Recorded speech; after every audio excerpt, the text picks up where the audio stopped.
Assalamualaikum warahmatullahi wabarakatuh.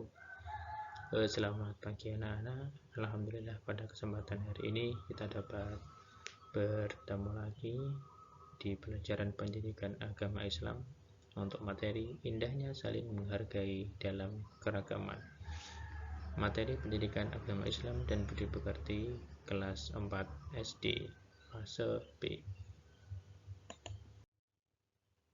Anak-anak yang dirahmati Allah Subhanahu wa taala, mari kita awali pelajaran pada pagi hari ini dengan berdoa. Semoga Allah senantiasa melimpahkan rahmat-Nya kepada kita, memberikan kesehatan, keselamatan sehingga dapat mengikuti pelajaran dengan maksimal. A'udzu billahi minasyaitonir rajim. Bismillahirrahmanirrahim. Rabbi zidni ilma warzuqni fahma. Amin ya rabbal alamin. Alhamdulillah, anak-anak sekalian, bagaimana kabarnya hari ini? Semoga tetap sehat ya untuk mengikuti pelajaran hari ini. Anak-anakku, sebelum mulai pelajaran, yuk kita bersama-sama semangat agar pelajarannya lebih maksimal dan ilmunya didapat, takwanya ikut melekat. Anak-anakku, pada kesempatan hari ini kita akan membahas tentang keragaman yang merupakan sunatullah. Yang kedua, ajaran kebaikan di dalam Islam dan di dalam agama selain Islam. Yang ketiga adalah saling menghormati dan menghargai. Anak-anak, ya coba kita perhatikan gambar berikut ini ya. Pada gambar ini ada sebuah pertanyaan yang akan Bapak ajukan kepada anak-anak. Coba perhatikan. Anak-anak, pernahkah kalian melakukan kegiatan seperti yang tampak pada gambar tersebut? Coba, bisakah kalian seperti mereka, saling menghormati dan hidup damai dalam siapapun meski berbeda agama?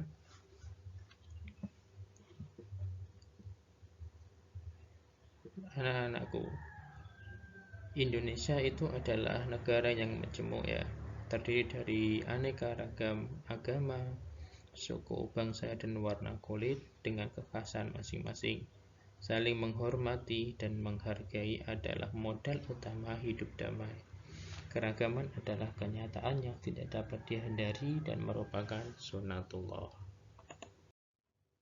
Ya, selanjutnya coba kita lihat gambar di samping. Anak-anak, pernahkah kalian bertemu dengan beberapa orang dari suku dan bangsa lain? Yang kedua, di mana kalian bertemu mereka? Yang ketiga, apa yang kalian lakukan bersama mereka? Anak-anak pasti tentu pernah ya melihat orang-orang dari berbagai bangsa dan suku di dunia ini. Kalian bisa melihatnya di TV, media sosial, atau melihat dengan bertatap muka. Perbedaan antara mereka tampak jelas dan nyata. Ya, misalnya di postur tubuh, ada yang tinggi, ya, ada yang pendek. Bahasa juga berbeda. Ya, ada bahasa Indonesia, ada bahasa Inggris, bahasa Arab. Di samping itu, karakter dan agama tentu berbeda ya. Ada beberapa bangsa besar hidup di negeri kita, seperti bangsa Melayu, Jawa, Sunda, Arab, Cina, dan Eropa. Negeri kita itu dihuni oleh aneka ragam suku yang memiliki ciri khas yang unik. Pakaian, bahasa, makanan, adat, dan karakternya. Suku yang besar yang terkenal antara lain adalah Jawa, Sunda, Betawi, Dayak, dan lain-lain ya. Dan tentu agamanya juga berbeda-beda. Nah, dari sini anak-anak, untuk menjaga semua itu perlu adanya salah satu tindakan yang akan kita perhatikan di pelajaran selanjutnya. Ya, di sini ada sebuah hadis yang diriwayatkan oleh Muslim yang berbunyi albirru husnul khuluq wal ismu ma haka fi sadrika wa karihta ayyutali'a alaihin nas. Rawahu Muslim an Sawas bi Ibnu Sam'ana al-Ansari, yang artinya kebaikan adalah akhlak mulia dan keburukan adalah sesuatu yang membuat hatimu ragu dan kamu tidak ingin orang lain melihat sesuatu itu, ya, ada pada dirimu. Dari hadis ini Rasulullah SAW menegaskan bahwa kebaikan dalam Islam adalah akhlak mulia. Jawaban yang sangat singkat namun mencakup semua kebaikan. Akhlak mulia meliputi akhlak kepada Allah, akhlak kepada manusia, dan akhlak kepada alam sekitar. Berperilaku baik adalah pokok ajaran Islam. Aturan syariat Islam sangat lengkap dalam hal berakhlak mulia. Tata cara ibadah kepada Allah seperti sholat merupakan contoh akhlak mulia kepada Allah.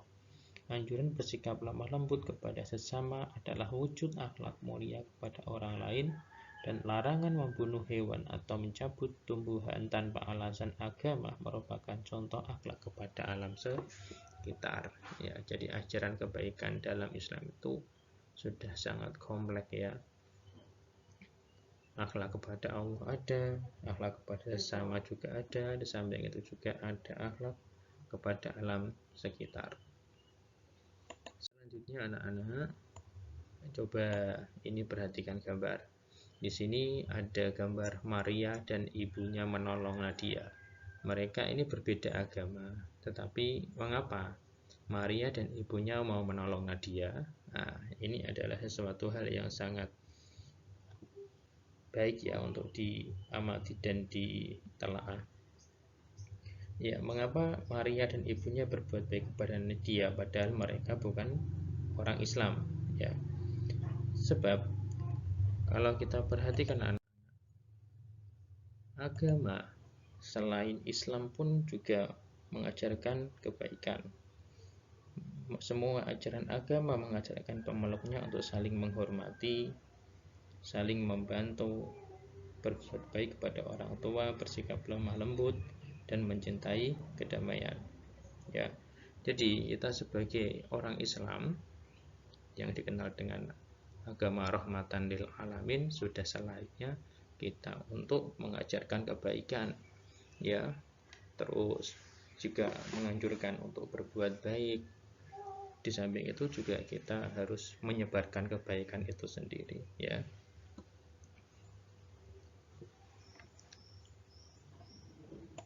Selanjutnya anak-anak, yang terakhir kita akan membahas tentang saling menghormati dan menghargai orang yang berbeda agama. Di sini kita akan membahas yang namanya toleransi, ya. Ya, coba anak-anak kita perhatikan gambar di samping. Ya, pernahkah kalian mengalami hal seperti yang ada pada cerita tersebut, baik itu di rumah, di sekolah ataupun di tempat lain? Dan pertemanan anak-anak, kita tidak boleh pilih-pilih teman. Karena apa? Karena adanya perbedaan di antara kita itu nanti menyebabkan sebuah rahmat, ya. Perbedaan agama, suku, atau yang lain bukan penghalang untuk mewujudkan persaudaraan. Persaudaraan sesama muslim, persaudaraan antara non-muslim, dan persaudaraan dengan yang lain itu merupakan sunatullah atau keniscayaan dan anugerah yang harus kita syukuri sekaligus menjadi kekuatan untuk maju bersama. Lalu sikap apa yang harus kita lakukan terhadap keragaman dan perbedaan dalam keyakinan ini?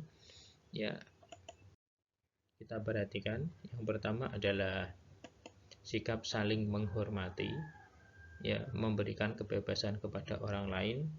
Di sini konteksnya adalah kebebasan untuk beribadah dan mengungkapkan pendapat. Yang kedua adalah mengakui hak setiap individu, karena setiap individu punya hak, jadi kita harus menghormatinya. Yang ketiga adalah menghormati keyakinan orang lain. Jangan memaksakan keyakinan kamu harus ikut aku atau kita harus ikut mereka, itu tidak boleh. Yang terakhir adalah saling mengerti, ya. Jadi 4 hal ini kalau kita lakukan, insya Allah hidup kita itu akan tentram, aman, dan damai. Tapi anak-anak, perlu yang kamu ketahui bahwa ada batasan-batasan dalam bertoleransi ya. Jadi toleransi itu boleh, tapi tentu ada batasan ya. Batasan apa itu? Batasan dalam toleransi itu adalah hal ibadah ya. Kita tidak boleh bertoleransi dalam hal ibadah. Misalnya apa? Misalnya, oh, kita punya teman orang Nasrani, mereka sedang beribadah kebaktian di gereja, lalu kita ikut kebaktian, itu bukan toleransi, itu namanya salah kaprah ya. Jadi kita tidak boleh. Jadi kita harus tetap berpegang teguh pada akidah kita masing-masing, tidak boleh ikut-ikutan ajaran agama lain. Yang diperbolehkan dalam toleransi adalah dalam hal muamalah atau hubungan sesama manusia. Oke. Itu anak-anak yang bisa saya sampaikan pada kesempatan hari ini. Semoga bermanfaat. Sampai bertemu pada kesempatan selanjutnya. Wabillahi taufiq wal hidayah. Wassalamualaikum warahmatullahi wabarakatuh.